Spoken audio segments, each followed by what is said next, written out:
সংক্রান্তি আসতে না আসতেই আর পৌষ মাস পড়তে পড়তেই আমার অলরেডি কতবার যে বানানো হয়ে গেল।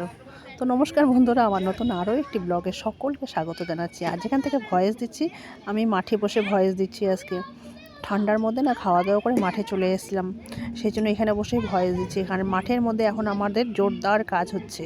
কিসের কাজ সেটা তো তোমাদেরকে আমি দেখাবো একদিন নিশ্চয়ই। এখন আমাদের পাড়াটা আর আমাদের জায়গাটা না পুরো সাজো সাজো, আর খুব আনন্দ, বাচ্চা কাচ্চা বুড়ো সবাই খুশি।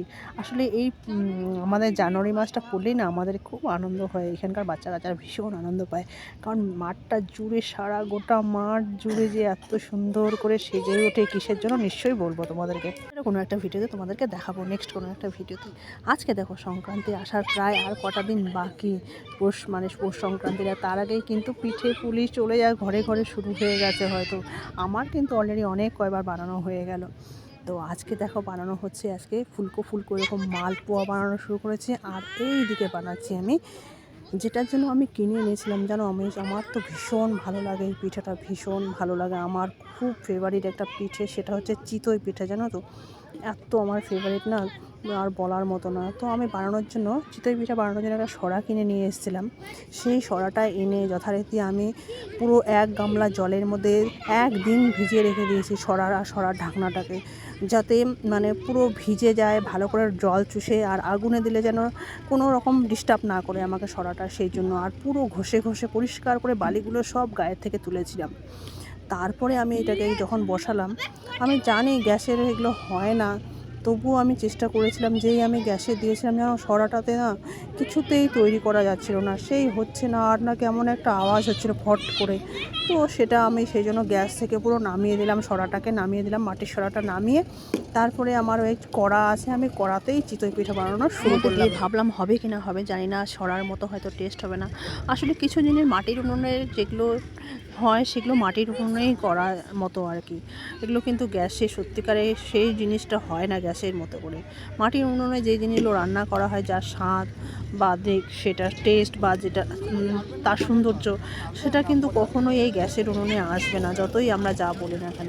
আমি অনেক চেষ্টা করলাম যে চিতই পিঠাটাকে সেরকম আকার দেওয়ার জন্য, কিন্তু কি করব, আমার সরাটা যদিও বা স্বাদ দিল, কিন্তু মাটির উনুনটাতে আমি যে করব, এত মানে বাইরে ধোয়া হয়ে যাচ্ছে না। আর শহরের এলাকায় যদি ধোয়া হয়ে যায়, আশেপাশের লোকে তোমার পিঠে খাওয়া একদম হজম থেকে বদহজম করে দেবে। তো ওই বিষয়ে আর যাচ্ছি না। যাই হোক, ঘরেই চেষ্টা করছি, নিজের টেকনিক লাগিয়ে, নিজের বুদ্ধি লাগিয়ে। তবে কিন্তু আমি সাকসেস হয়ে গেছি। আমার বুদ্ধি সত্যি আমি নিজেই প্রশংসা করছি। চিতই পিঠা আমি পারফেক্ট কড়াইতে তুলেছি। আর সরাটা, এই যে ঢাকনাটা, ওটা দিয়ে ঢেকে দিয়েছি। আর যেরকম টেকনিক মানে নিয়ম যেভাবে করে, একটা জল ভেজানো ন্যাকড়া দিয়ে উপরে ঢাকনাটা মানে হাওয়াটা বা যেন পাস না হয়, ভিতরেও এই যে ভেজা ন্যাকড়াটা দিয়ে যখন জলটা শুষবে, তখন ভিতর থেকে সুন্দর চিতই পিঠাগুলো সিদ্ধ হয়ে যাবে। আর এর গোলাটা কিন্তু হালকা, চিতই পিঠার গোলাটা কিন্তু হালকা নুন দিয়ে আমি একটুখানি করেছি, বেশি না, অল্প একটু নুন দিয়ে। আমি এগুলোকে পরে দুধে ভেজাবো আর কি, সেই জন্য। আর যেটা বাকিটা এমনি এমনি ঝোলা গুড় থেকে, নলেন গুড়ের ঝোলা গুড়, খেজুরের যে ঝোলা গুড়টা আছে, সেটা দিয়ে চুবিয়ে চুবিয়ে খেতেও দুর্দান্ত লাগে। অনেকে কিন্তু তরকারি দিয়েও খায়, আমি কিন্তু ঝোলা গুড় দিয়েই খাই, চুবিয়ে খেতে আমার দারুণ লাগে। আর মালপোয়াগুলো কি বলবো, কি লোভনীয় হয়েছে, তোমরাই দেখো, নরম থকথকে মালপোয়াগুলো কিন্তু দারুণ হয়েছে। 1 গামলা মালপোয়া পেয়েছি। মাটির সাপটাও করেছিলাম, সেটা দেখালাম না, অনেক লং হয়ে যাবে। তো আজকে কিন্তু আমি চিতই পিঠা আর মালপোয়ার এই ভিডিওটাই তোমাদেরকে দেখাচ্ছি। কাল থেকে চলছে আমার অসাধ্য সাধনা। তোমাদেরকে দেখালাম তো কী কী করে বানিয়েছি। আসলে বানাতে ইচ্ছে করে, যদি খাবার লোক খেতে ভালোবাসে, যেই বাড়িতে যেই পরিবারে সবাই খেতে ভালোবাসে, তখন কিন্তু রাঁধুনির উৎসাহ হয় নতুন নতুন কিছু, ভালো ভালো কিছু বানিয়ে খাওয়ার। আর যে রাঁধুনি, সে কিন্তু কখনোই মোটেই ভালো খেতে পারে না, এটা আমার অভিজ্ঞতা। তোমরা কি মনে করো? তো দেখো, আমাদের বাড়িতে মোটামুটি খেতে সবাই ভালোবাসে, কিন্তু হ্যাঁ, লিমিটেড। যেহেতু আমার হাজব্যান্ডের, ওনার তো সুগার আছেই। আর আমি যে শ্বশুর বাড়িতে পাঠাবো, ভাসুরা রয়েছে, ওনারও তো নানান রকম প্রেশার, সুগার আছেই।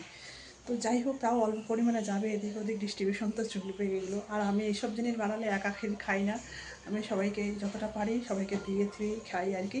তো কী কী বানালাম দেখালাম। অনেকগুলো পাটিসাপটা বানিয়েছিলাম, পাটিসাপটা প্রায় সবাই খেয়ে নিয়ে অর্ধেক করে দিয়েছে। আর দাওয়া খাওয়ার ব্যাপার তো আছেই, দিতে হবে। আর দেখো চিতই পিঠা, আর বলেছিলাম না ঝোলা গুঁড়ো দিয়ে, ঝোলা গুঁড়ো দিয়ে চুবিয়ে চিতই পিঠা খেতে দারুণ লাগে আমার। আর মালপোয়াগুলো তো দুর্দান্ত হয়েছে। কে কে খাবে বন্ধুরা সবাই চলে এসো আমার বাড়িতে। তো আজকের মতো ভিডিওটা এখানে রাখছি। সবাইকে টাটা, বাই বাই।